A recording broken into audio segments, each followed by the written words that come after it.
अस्सलाम वालेकुम नाज़रीन, मेरा टीवी न्यूज़ में आया सायरा सुमरोस ऐं मूंसां गॾु साथ ॾींदी प्रिया गुल। सभ खां पहिरीं हिकु नज़र हेडलाइन ते। पेशावर हाई कोर्ट तरफ़ां गवर्नर केपीके खे सुभाणे नए वज़ीर आला खां हलफ़ वठण जो हुकुम। अदालत वज़ीर आला केपीके जे हलफ़ बाबति दरख़्वास्त ते महफ़ूज़ कयल फ़ैसिलो ॿुधाए छॾियो। अदालती फ़ैसिले में चयो वियो आहे त गवर्नर केपीके नए चूंडियल वज़ीर आला खां सुभाणे 4 वॻे हलफ़ वठे। जेकॾहिं गवर्नर हलफ़ न वरितो त उन ई ॾींहुं सूबाई असेंबली जो स्पीकर नए वरे वज़ीर खां हलफ़ वठे।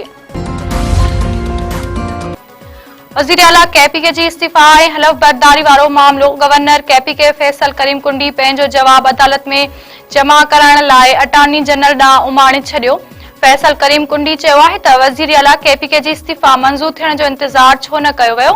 जॾहिं वज़ीर आला जो उहिदो ख़ाली ई नाहे थियो त वज़ीर आला कीअं थो चूंडी सघिजे।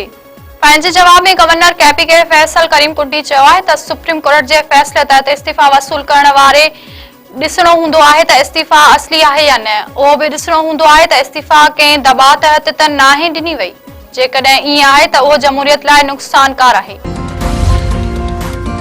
तालिबान हुकूमत जी पाकिस्तान जे अंदरूनी मामलनि बाबति बयाननि जो नोटिस परॾेही खाते जे तर्जुमान चयो आहे त पाकिस्तान खे अंदरूनी ऐं ॿाहिरि जे मामलनि में कंहिं मशवरे जी ज़रूरत नाहे। अफ़गान तर्जुमान अफ़गानिस्तान जे हवाले सां मामलनि ते ध्यानु ॾे। परॾेही तर्जुमान वधीक चयो आहे त अफ़गानिस्तान पंहिंजी सरज़मीन ॿियनि ख़िलाफ़ दहशतगर्दी लाइ इस्तेमालु थियण न ॾे। उमीद आहे त तालिबान हुकूमत दोहा में आलमी बिरादरी सां कयल वाइदनि ते अमल कंदी। रावलपिंडी जो दहशतगर्दी ट्रोड़ अदालत अलीमा ख़ान जा ज़मानत न थियण जोगा गिरफ़्तारी वारंट जारी करे छॾिया। पानी पीटीआई जी भेण ख़िलाफ़ सादिक आबाद थाणे ते हमले ऐं बंज ड्रा वारे केस जी ॿुधणी। अदालत पारां अलीमा ख़ान जी हाज़िरी खां छूट वारी दरख़्वास्त रद्द, वारंट जारी। केस में अलीमा ख़ान ऐं ॿियनि जवाबदारनि ते फ़र्द जुर्म लागू करण जो अमल अॼु मुकमल न थी सघियो। नाणे वारे वफ़ाक़ी वज़ीर जूं वाशिंगटन में अहम मुलाक़ातूं।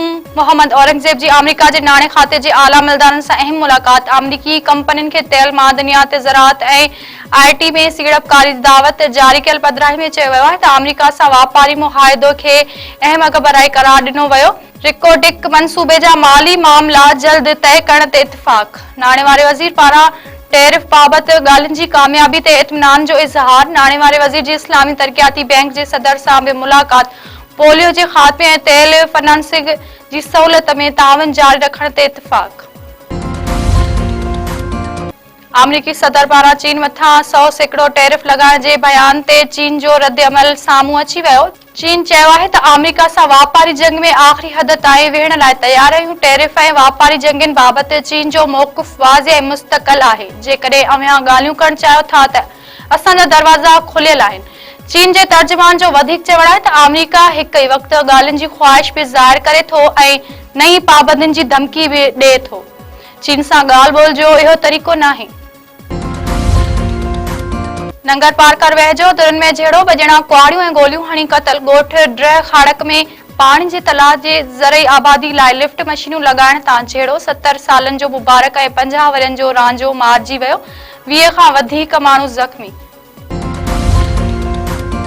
ठारूशा वेझो फसल जे बैल तां सोटनि में झेड़ो, नौजवान गोलियूं हणी क़तल। ॻोठ ख़ैर मोहम्मद कुंडाणी उजण में मामूली ॻाल्हि तां झेड़े में सचल उजण मारिजी वियो। मक़तूल नौजवान जे वालिद हाजन उजण चयो आहे त पाइटनि ज़मीन ते काह करे संदसि पुट खे गोलियूं हणी क़तल कयो आहे। पुलिस जवाबदार गिरफ़्तार नथी करे नोटिस वठी साणसि इंसाफ़ फराहम कयो वञे।